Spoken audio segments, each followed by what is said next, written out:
একটা সময় ছিল যখন কিছু খেতে ইচ্ছে হলেও খেতে পারতাম না, মন চাইলেও খাওয়া যেত না। এমন একটা সময় আমি কাটিয়েছি। সেইটার পিছনে ছিল অনেক কারণ, আপনারা আবার অন্য কিছু ভাববেন না। আসলে এই ধরনের খাবার খেতে গেলে তো একজন মানুষ দরকার যে তৈরি করে দিবে। সেটা ছিল আমার ছোটবেলার কথা।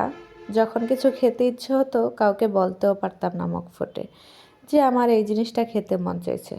হয়তোবা কেউ দিলেই খেতাম, এতটুকুই।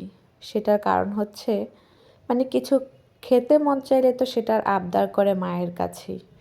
কারণ আমার মা অসুস্থ ছিল, যার কারণে আমার কিছু ইচ্ছে হলেও আমি খেতে পারতাম না।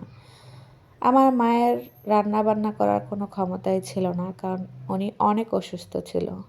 তাই ছোটবেলা থেকেই কিছু খেতে ইচ্ছে হলেও তৈরি করে দেওয়ার মতো মানুষ ছিল না। হয়তো রান্নাবান্না করার মতো মানুষ ছিল, কিন্তু তাদের কাছে আবদারগুলো করতাম না। কেমন জানি একটা আনইজি ফিল হতো, সেজন্য কারো কাছে কিছু শেয়ার করতাম না।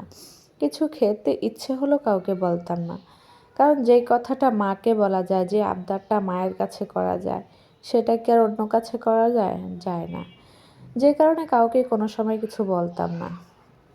আজ তো আমিই মা হয়ে গেছি। এখন আমার ছেলেদের আবদার আমার রাখতে হয়। তাদের জন্য আমার অনেক কিছু শিখতে হয়, অনেক কিছু তৈরি করতে হয়। যখন আমি তাদের জন্য কোনো নাস্তা তৈরি করি বা কোনো কিছু রান্না করি, তখন ওই জিনিসটা বেশি মনে পড়ে যে আমিও তো এমন একটা সময় কাটিয়েছিলাম যখন আমার অনেক কিছু ইচ্ছে হতো খেতে, কিন্তু তৈরি করে দেওয়ার মতো কেউই ছিল না। অনেক ইচ্ছেই অপূর্ণ ছিল তখন, চাইলেও আবদার করার মতো কেউ ছিল না। হয়তো বা ছিল, বাসায় যারা ছিল তাদের কাছে বলতেও পারতাম না। ভাবতাম যেটা মা সহ্য করতে পারবে সেটা তো অন্য কেউ নাও পারে। সেইটা ভেবে কাউকে কোনো ধরনের কোনো কিছুই বলতাম না, কোনো আবদারই করতাম না। মায়েরা ভালোবেসে সন্তানের জন্য কত কীই না করে, কিন্তু সেই ভালোবাসাটা কখনোই আমি পাইনি। আর পাইনি বলেই আজকে আমার ছেলেদের কোনো আবদারই আমি ফেলি না। যাই হোক, অনেক কথাই আপনাদের সাথে শেয়ার করে ফেললাম। আসলে সবার কাছে তো সব কিছু শেয়ার করা যায় না। এখন কারোর সাথে কথা বলতেও ভয় লাগে। কোনো একটা কিছু শেয়ার করবেন আপনি, ওই যে কথায় আছে না, মানুষ দুঃখের কথায় সুযোগ খোঁজে, এরকম একটা অবস্থা আর কি। কারো কাছে কোনো দুঃখ প্রকাশ করবেন, সেটা মানুষ দুর্বলতা মনে করে। কেন ভাই, এটা কি দুর্বলতার কোনো কিছু আছে? মানুষের জীবনে দুঃখ কষ্ট থাকতেই পারে, সেটা নিয়ে মজা করা একেবারেই ঠিক নয়।